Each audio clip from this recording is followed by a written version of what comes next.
Hello friend, जय हिंद जय भारत। मैं मोहम्मद रहीम अहमद स्काउट वाला डिफेंस एकेडमी में तहे दिल से आपका स्वागत करता हूं। तो आज हम बात करेंगे मुगल बादशाहों के मकबरों के बारे में। जी हाँ, जैसे कि आपको पता है कि अक्सर एग्जाम में मुगल वंश के जितने भी शासक हैं उन शासकों के मकबरों के बारे में जो है आपसे एग्जाम में आज हम एक ट्रिक के माध्यम से इसको समझने का प्रयास करेंगे।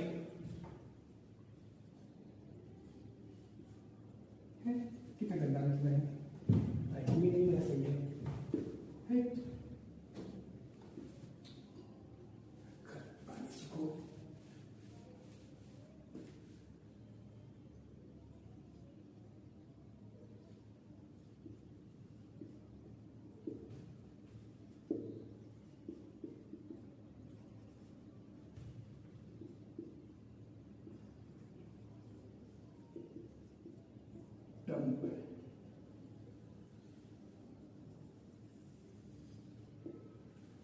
ठीक है, तो मुगल वंश के मकबरा के बारे में हम बात करेंगे। तो देखिए, मुगल वंश के मकबरा को याद करने का बड़ी आसान सा ट्रिक है, मतलब बड़ी आसानी से आप उसको याद कर सकते हैं। अब कैसे आप आसानी से उसको याद कर सकते हैं? जैसे आप कुछ राज्यों के या कुछ जिलों के नाम याद करते हैं, याद करते नहीं है, हो जाता है बोलते बोलते या सुनते सुनते या देखते देखते। तो बस ऐसे ही एक शब्द को याद करना है, और वो शब्द क्या है? वो शब्द है का दी सी ल रा बाद। ठीक है, क्या याद करना है? कादी सिलराबाद, यानी कि सात शब्द में का दी सी लरा बाद। जैसे इलाहाबाद, गाजियाबाद, इस्लामाबाद, हाँ, फर्रुखाबाद याद करते हैं, वैसे ही एक शब्द आपको याद रखना है, कादी सिलराबाद। ठीक है, क्या याद करना है? कादी सिलराबाद। अब कादी सिलराबाद हम आपको क्यों याद करवा रहे हैं, क्या है इसके पीछे लॉजिक? तो कादी सिलराबाद इसलिए याद करवा रहे हैं क्योंकि का मतलब होता है काबुल। का मतलब क्या होता है? काबुल। दी का मतलब होता है दिल्ली। दी का मतलब क्या होता है? दिल्ली। सी का मतलब क्या होता है? सिकंदराबाद। क्या होता है? सिकंदराबाद। ल का मतलब क्या होता है? लाहौर। रा का मतलब क्या होता है? आता तो आ है मगर हम लिए इसका लाल, आगरा। और बात का मतलब क्या होता है? औरंगाबाद। औरंगाबाद।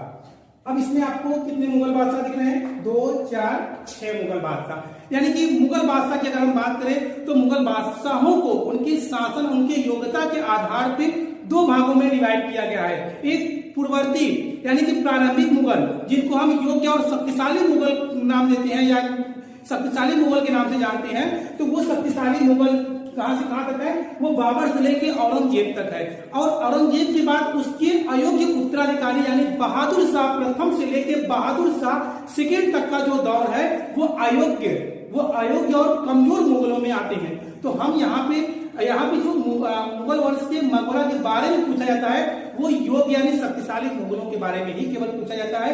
अयोग्यों में केवल एक मुगल बादशाह के बारे में पूछा जाएगा जो अंतिम मुगल बादशाह है। जैसा कि आपको पता है कि 1526 में बाबर से मुगल वंश स्टार्ट होता है और 1857 की क्रांति में अंतिम मुगल बादशाह बहादुर शाह सेकेंड, जिसको बहादुर शाह जफर के नाम से जाना जाता है, क्योंकि जफर नाम से वो कविताएं और शेरो शायरी लिखा करता था, इसलिए उसको बहादुर शाह जफर के नाम से जाना जाता है। ठीक है, तो यह है कादी सिलराबाद, यानी कि का से काबुल, दी से दिल्ली, सी से सिकंदराबाद, ल से लाहौर, रा से आगरा और बाद से औरंगाबाद। अब सोचेंगे यार इसमें क्या है, इसको कहां से याद कर लेंगे, तो कैसे पता चलेगा? इसमें तो शासक का नाम ही नहीं दिया है, तो शासक का नाम इसमें नहीं दिया है, मगर शासक का नाम आगे हम अभी देंगे। अब शासकों की अगर हम बात करें तो वो कौन कौन से शासक हैं? तो शासक है, शुरुआत हमारा कहां से होता है?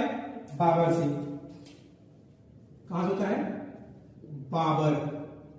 बाबर के बाद कौन आता है? हुमायूं। हुमायूं के बाद अगला शासक कौन बनता है? अकबर। अकबर के बाद अगला शासक कौन बनता है? अकबर के बाद जहांगीर। जहांगीर के बाद कौन बनता है? शाहजहां।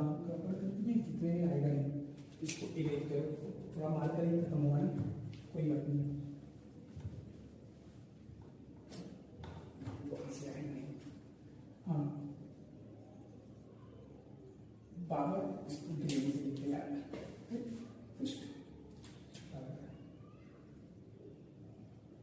बाबर। बाबर के बाद अगला मुगल बादशाह हुमायूं। हुमायूं के बाद अगला आता है अकबर। अकबर के बाद अगला आता है जहांगीर। जहांगीर के बाद उसका पुत्र आता है शाहजहां। शाहजहां के बाद अगला जो आता है वो औरंगजेब।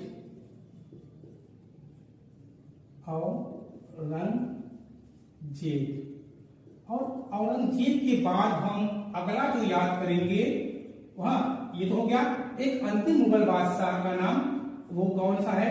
बहादुर शाह जफर। सेकेंड लिख देते हैं, इसी सेकेंड को ही जफर के नाम से जाना जाता है। बहादुर शाह सेकेंड को जफर नाम क्यों दिया गया, तो ये भी थोड़ा सा जानकारी के लिए याद रखिएगा, क्योंकि वो जफर नाम से शेरो शायरी और कविताएं लिखा करता था, इसलिए उसे इतिहास में बहादुर शाह जफर के नाम से जाना जाता है। और बहादुर शाह जफर के बारे में ये भी जान लीजिए कि अंतिम मुगल बादशाह तो था ही, ये भारत का या मुगल वंश का एकमात्र मुगल बादशाह था जिसके पास न साम्राज्य थी न सेना था, न साम्राज्य थी न सेना था। और भारत के इतिहास में ये पहला केवल मुगल बादशाह ही नहीं बल्कि पहला ऐसा भारत का राजा था जिसे निर्विरोध रूप से चुना गया था जनता के द्वारा 1857 की क्रांति का संचालन करने के लिए। ठीक है,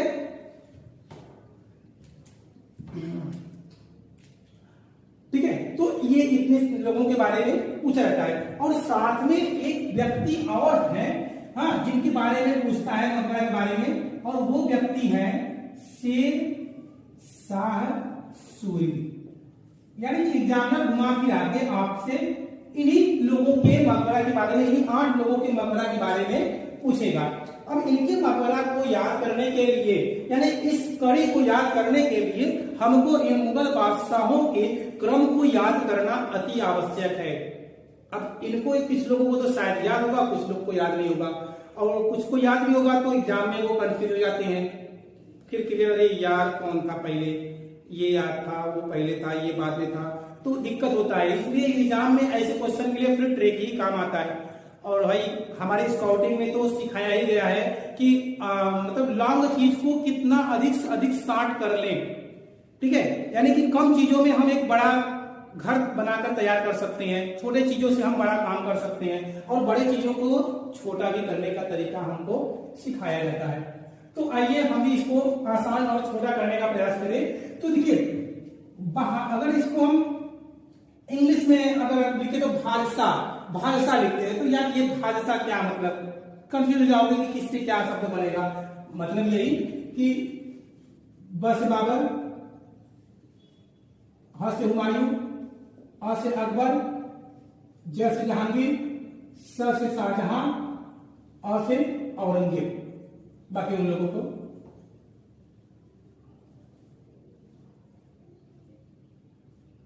अगर हम इनको भी बहादुर शाह जफर और शेर शाह सूरी को भी जोड़ लें तो हम कर सकते हैं भाषा बस, तो सारे लोग आ जाएंगे। तो ये है भाजपा से याद कर लेना, भाजपा कल उसको याद करने के लिए बताइए। ये देखो, हाँ, इस ट्रिक को याद रखना, थोड़ा इंटरेस्टेड रहेगा। बहू आज शहर जाएगी और बहादुर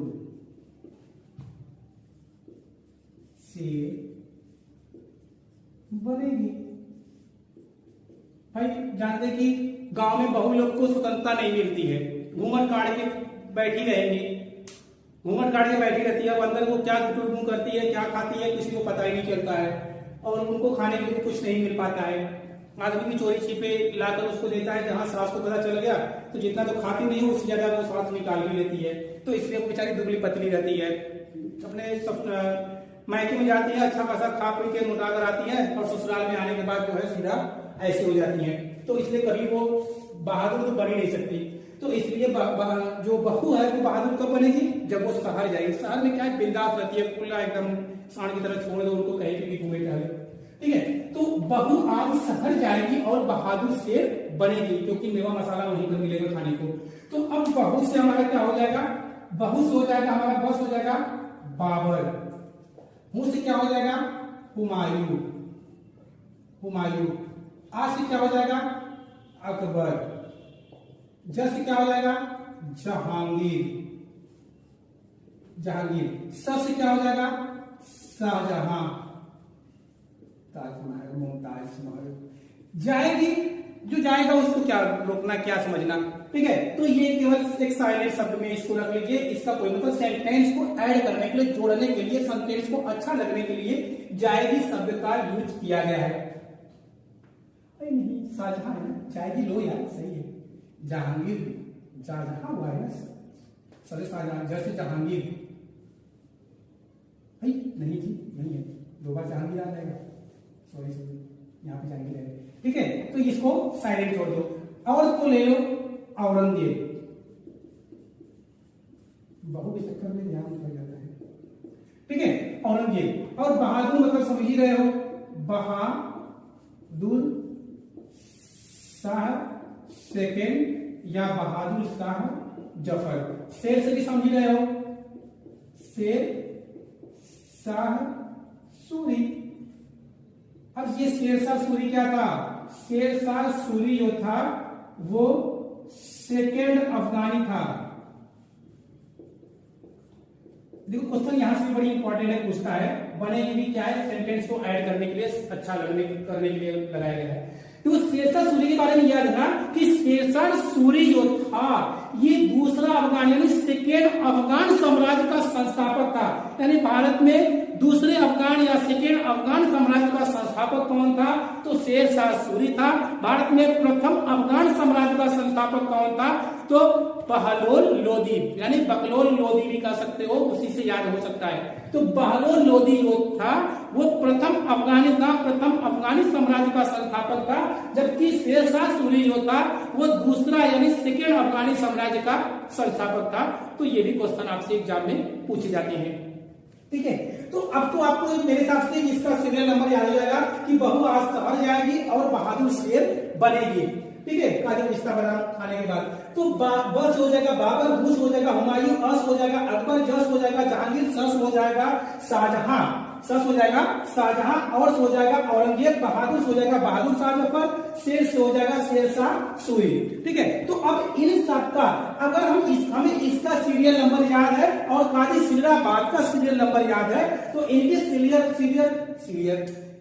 सीरियल नंबर, ये बहू की चक्कर, ठीक है, इनके सीरियल नंबर को इसके सीरियल नंबर से मैच करा देंगे, ऐड करा देंगे, ठीक है। तो देखो जैसे वैसे बाबर, तो बाबर का मकबरा कहां पे है, काबुल में। हुमायूं का मकबरा कहां पे है, दिल्ली में। अकबर का मकबरा कहां पे है, सिकंदराबाद में। जहांगीर का मकबरा कहां पे है, लाहौर में। शाहजहां का मकबरा कहां पे है, आगरा में। उसके बाद औरंगजेब का मकबरा कहां पे है, औरंगाबाद में। और से औरंगजेब, और से औरंगाबाद। अब कहोगे भैया बहादुर शाह जफर और शेरशाह सूरी का मकबरा कहां गया, इसको कैसे ऐड करेंगे, तो इसको और अच्छे और इंटरेस्टेड शब्दों में हम इसको ऐड करेंगे। यानी जो काजी सिलराबाद है, जानते हैं वो दिखने में कैसा लगता है, ये जो काजी सिलराबाद है ये देखने में कैसा लगता है, तो भैया ये देखने में रंगून सा दिखता है। किसके जैसा, रंगून सा। ये रंगून कैसा दिखता है, यानी कि राधा का मुख चंद्रमा के समान। तो उसी तरह जो काजी सिलराबाद है वो देखने में किस तरह दिखता है, रंगून सा। रंगून जो वर्मा, जिसको हम वर्मा के नाम से भी जानते हैं, ठीक है। यही रंगून, वही रंगून है जहां पे बहादुर शाह जफर को को दफन किया गया था, बहादुर शाह जफर का मकबरा है। तो रंगून में किसका मकबरा है? रंगून में है बहादुर शाह सेकेंड यानी कि जफर का मकबरा है। अब स में क्या है? तो स से है सासाराम, सासाराम बिहार, यानी कि शेरशाह सूरी का जो मकबरा है, शेरशाह सूरी का मकबरा कहां पे है? सासाराम बिहार में। और बहादुर शाह जफर का मकबरा कहां पे है? तो वो रंगून में है। ठीक है, तो यहां पे रंगून बहादुर शाह जफर, इसको हम बहादुर शाह क्यों नाम लिख रहे हैं? सब जगह तो स्थान का नाम लिख रहे हैं, तो इसको स्थान का नाम ही कर दो, बहादुर शाह जफर। तुम जाओ अपनी जगह पे यार। हाँ, ये औरंगाबाद है और ये रंगून को रंगून से ही लेते ना, इसको रंगून सब जगह का नाम है। सासाराम बिहार ये स्थान का नाम है। ठीक है, अब मेरे हिसाब से आपको हमारी बात क्लियर हो गई होगी कि हम कहना क्या चाहते हैं, हम बताना क्या चाहते हैं और हम पढ़ाना क्या चाहते हैं। बाकी तो कुछ बताने जनाने की बात ही नहीं है। ठीक है, ठीक बात। ठीक है, देखिए हमको इसका सीरियल नंबर याद रहे, हमको इसका सीरियल नंबर याद रहे, दोनों सीरियल क्या है यार, सीरियल नंबर याद रहेगा तो आसानी से इसको हम कर सकते हैं। जैसे बाबर का मकबरा, बाबर बस बाबर, और बाबर का मकबरा कहां पे है? काबुल में। हु से हुमायूं, हुमायूं का मकबरा कहां पे है? दिल्ली में। अ से अकबर, अकबर का मकबरा कहां पे है? सिकंदराबाद में। ज से जहांगीर, जहांगीर का मकबरा कहां पे है? लाहौर में। स से शाहजहां, शाहजहां का मकबरा कहां पे है? आगरा में। उसके बाद जाएगी को छोड़ दो, और से है औरंगजेब, औरंगजेब, तो औरंगजेब का मकबरा कहां पे है? औरंगाबाद में है। उसके बाद बहादुर शाह जफर का मकबरा कहां पे है? रंगून में। शेरशाह सूरी का मकबरा कहां पे है? सासाराम बिहार में। ठीक है, ये याद तो मेरे हिसाब से हो जाएगा। यानी आपको याद रखना है काजी सिकंदराबाद रंगून सा, और बखू आज शहर जाएगी और बहादुर शेर बनेगी, बनेगी तो बनेगी। ठीक है, जुहू चौपाटी घूम के। तो ये इतना तो क्लियर होगा मेरे हिसाब से।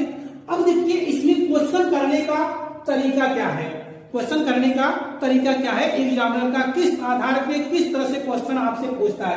पहला चीज तो इसमें आप इसको भी याद रखिएगा कि आपको मुगल बादशाहों के क्रम के बारे में भी दे देता है एग्जाम में कि मुगल बादशाहों को क्रम से उनके शासन काल के अनुसार क्रम से व्यवस्थित करिए। तो ये ट्रिक आपको उसमें काम आएगा। दूसरा आपको ये पूछ देता है, क्या पूछ देगा कि जहांगीर के परदादा का नाम क्या था, हाँ, या फिर औरंगजेब के परदादा का नाम, औरंगजेब के दादा का नाम, मुगल वंश का दूसरा शासक, मुगल वंश का तीसरा शासक, अंतिम शक्तिशाली मुगल बादशाह कौन था। तो देखिए शक्तिशाली मुगल बादशाह यही है औरंगजेब का, और अंतिम शक्तिशाली मुगल बादशाह औरंगजेब ही है। अगर आपको इस तरह से क्वेश्चन पूछे तो आप ये बता सकते हैं। ठीक है, अच्छा अब आइए, अब मकबरा के बारे में क्वेश्चन क्या पूछेगा। पहले हम बात करते हैं यहां से बाबर से, ठीक है, काबिल से। तो देखिए बाबर का जो मकबरा है, बाबर का जो मकबरा था, तो बाबर का मृत्यु यानी बाबर का डेथ कहां पे हुआ था? तो आगरा के आरम बाग में। कहां पे हुआ था? आगरा में। और आगरा का स्थान क्या था? आराम बाग। तो जब बाबर का मृत्यु आगरा के आरम बाग में हुआ था, आगरा के आरम बाग में उसको दफनाया गया था, तो उसका मकबरा काबुल में कहां से आ गया? तो उसके पीछे रीजन क्या है और क्यों ऐसा हुआ? पहले चीज तो आप ये याद रखिएगा कि अगर आपसे पूछे कि बाबर का प्रारंभिक मकबरा, प्रारंभिक या सबसे पहले मकबरा कहां पर था, तो आगरा के आरम बाग में था। बाबर की मकबरा को आगरा के आरम बाग से काबुल में स्थानांतरित कब किया गया था और किसके द्वारा किया गया था और क्यों किया गया था? तो बाबर की मकबरा को आगरा के आरम बाग से काबुल में स्थानांतरित करने वाला कोई और नहीं बल्कि बाबर की ही एक पत्नी थी जिसका नाम था यूसुफ जई। क्या नाम था? यूसुफ जई। यूसुफ जई ने क्या किया? वो आगरा के आरम बाग से बाबर के अस्थियों को निकलवा कर काबुल में स्थानांतरित कर दिया, यानी काबुल में दफना दिया और काबुल में बाबर का मकबरा बना दिया। क्यों? क्योंकि बाबर अपने जीते जी कहा था कि मेरे मरने के बाद मेरा जो मकबरा होगा वो, तो इसलिए उनकी पत्नी ने उनके अस्थियों को आगरा के आरामबाग से निकलवा कर उसको काबुल में स्थानांतरित कर दिया। इस बात का भी एग्जामिनर आपसे क्वेश्चन पूछ देता है कि किसने बाबर के अस्थियों को निकलवा कर आरामबाग से या आगरा से निकलवा कर काबुल स्थानांतरित किया था? तो बाबर की पत्नी थी यूसुफ जई। क्लियर? अच्छा, और कोई क्वेश्चन इसमें आपसे क्या पूछेगा कि मुगल बादशाहों के मकबरों का क्रम आपसे पूछ देगा। मुगल बादशाहों के मकबरों का क्रम पूछ देगा, तो आप क्रम से व्यवस्थित कर सकते हैं इसी के माध्यम से। दूसरा आपसे पूछेगा कि मुगल बादशाहों के मकबरों में किसका किसका मकबरा भारत से बाहर स्थित है, या किसका मकबरा भारत में नहीं है। 4 ऑप्शन देगा, तो इस तरह से पूछ देगा, ठीक है। या किसका मकबरा भारत में है, तो किसी भी तरह क्वेश्चन करके पूछ सकता है। तो आप याद रखिएगा कि अगर भारत से बाहर की बात करेगा तो एक तो लिखिए काबुल है, एक कौन है? काबुल है। तो काबुल क्या है? भारत से बाहर है। भारत से बाहर के बाद हम दूसरा नंबर पे हमारा क्या है? लाहौर है, ठीक है। तो लाहौर, काबुल हो गया, लाहौर हो गया, और तीसरा कौन सा हो गया? रंगून। यानी 3 मुगल बादशाहों का मकबरा भारत से बाहर। रंगून मतलब म्यांमार, म्यांमार मतलब वर्मा, वर्मा में स्थित है बहादुर शाह जफर का मकबरा। 1857 की क्रांति के समय अंग्रेजों ने उसे रंगून निर्वासित कर दिया था, और वहीं पर उसका डेथ हो जाता है। किसका? मुगल बादशाह, अंतिम मुगल बादशाह बहादुर शाह जफर का। तो 3 मुगल बादशाह यानी कि बाबर का, और लाहौर में किसका है? लाहौर। चौथा शासक आपका, चौथा शासक कौन है? जहांगीर। तो जहांगीर का और बहादुर शाह जफर का, इन तीनों का मकबरा कहां पे है? भारत से बाहर स्थित है। तो इससे ज्यादा क्वेश्चन मकबरा से रिलेटेड आपको नहीं पूछेगा। तो कैसा लगा आपको आज का वीडियो? अगर अच्छा लगे तो लाइक करें, सब्सक्राइब करें और अपने दोस्तों को भी शेयर करें, जिससे ज्यादा से ज्यादा लोगों को इसके बारे में पता चले। और वीडियो का अच्छा रिस्पांस आया तो हम आगे का वीडियो फिर ऐसे ही बनाते रहेंगे। तब तक के लिए थैंक यू, धन्यवाद।